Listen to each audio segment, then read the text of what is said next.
Office থেকে বাড়ি ফেরার পথে ট্রেন থেকে নেমে আজকে একটু ভাবলাম মার্কেটে যাই।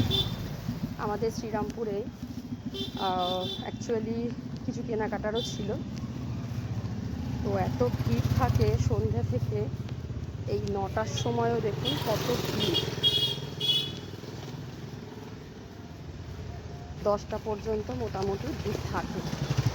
তো আমি যেটা নেওয়ার জন্য এসেছিলাম ভাবলাম সেইখানেই আগে যাই, এদিক ওদিক কিছু দেখার আর সময় নেই এখন।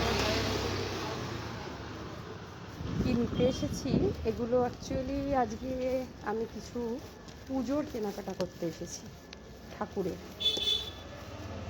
ভাববেন যে পুজোর কেনাকাটা আবার কসমেটিক্সের দোকানে, সেগুলো পরে দেখাবো। নেল পালিশ, লিপস্টিক কিছু দেখে দেখে পছন্দ করলাম, বাদবাকি সব কিছু নিয়ে নিলাম।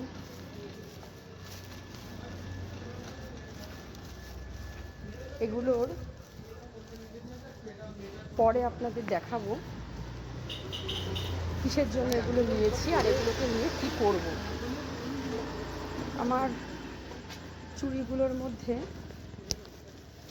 যেগুলো অরেঞ্জ কালারের, একটা ঠিক অরেঞ্জ নয়, ওটা পিঙ্ক কালার, ডিপ রানি কালার বলে, ওই কালারটাই আমার বেশি পছন্দ হলো, তাই ওটা নিয়ে আমি গেলাম মায়ের জন্য একটু চুনরি কিনতে। সেই সব কিনে হয়ে গেছে কেনা, এবার আমি বাড়ি ফিরছি। দেখুন কত